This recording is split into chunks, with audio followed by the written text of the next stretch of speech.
പ്രിയപ്പെട്ടവരെ, നാം എന്ത് ചോദിച്ചാലും നമ്മുടെ റബ്ബ് നൽകും. അതിന് കാരണമാകുന്ന ഒരാത്മീയമായ പരിഹാര മാർഗത്തെക്കുറിച്ച് ഞാനൊന്ന് പറഞ്ഞു തരട്ടെ. അസ്സലാമു അലൈക്കും വറഹ്മത്തുള്ളാഹി വബറകാതുഹു. പ്രിയപ്പെട്ടവരെ, നമ്മൾ അള്ളാഹുവിനോട് ഒരുപാട് കാര്യങ്ങൾ ചോദിക്കുന്നുണ്ടല്ലോ.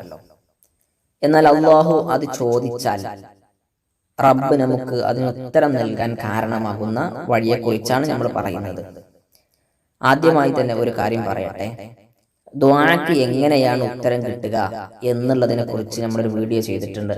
അത് മനസ്സിലായാലാണ് ഇതിന്റെ പ്രാധാന്യം മനസ്സിലാവുക. എങ്ങനെയാണ് അള്ളാഹു ചോദിച്ചത് തരുന്നത് എന്ന് ഞാൻ ആദ്യം മനസ്സിലാക്കാം. നോക്കൂ, എന്താണ് നിങ്ങൾ ചെയ്യേണ്ടത്?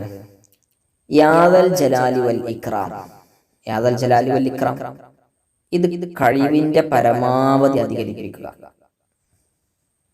അതിനോട് കൂടെ മറ്റൊരു ദിക്റാണ് ലാ ഇലാഹ ഇല്ലാ അൻത സുബ്ഹാനക ഇന്നി കുൻതു മിനൽ ളാലിമീൻ. ലാ ഇലാഹ ഇല്ലാ അൻത സുബ്ഹാനക ഇന്നി കുൻതു മിനൽ ളാലിമീൻ. കേട്ടിട്ടുണ്ടോ ഈ ദിക്ർ? ഇല്ലല്ലോ. ഉണ്ട് അല്ലേ? എങ്കിൽ ഈ ദിക്ർ ഏതാണെന്ന് അറിയോ നിങ്ങൾക്ക്? ഇത് മഹാനായ യൂനുസ് നബി അലൈഹിസ്സലാം മത്സ്യത്തിന്റെ വയറ്റിൽ കിടന്ന് ചൊല്ലിയ ദിക്റാണ്. യൂനുസ് നബി അലൈഹിസ്സലാമിനെ മത്സ്യം വിഴുങ്ങി ചരിത്രം നമുക്കൊക്കെ അറിയാലോ. അപ്പൊ യൂനുസ് നബി മത്സ്യത്തിന്റെ വയറ്റിൽ നിന്നിട്ട് ലാ ഇലാഹ ഇല്ലാ അൻത, അല്ലാഹുവേ നീ അല്ലാതെ ഒരു ഇലാഹില്ല, സുബ്ഹാനക നിന്നെ ഞാൻ പരിശുദ്ധനാക്കുന്നു, ഇന്നി കുൻതു മിനൽ ളാലിമീൻ ഞാൻ ളാലിമീങ്ങളിൽ അക്രമികളിൽ പെട്ടുപോയി എന്ന് പറഞ്ഞ ഒരു ദിക്റാണ്. ഈ ദിക്ർ നിങ്ങൾ രണ്ട് ദിക്ർ നമ്മൾ പറഞ്ഞു. യാദൽ ജലാലി വൽ ഇക്റാം, ഇത് കഴിവിന്റെ പരമാവധി അധികരിപ്പിക്കുന്നു.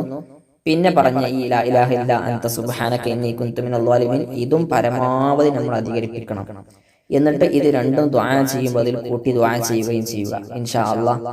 എന്നിട്ട് മനസ്സറിഞ്ഞ് ദുആ ചെയ്താൽ ഇത് കാരണം അല്ലാഹു ദുആ സ്വീകരിക്കാൻ ഒരു കാരണമാകും.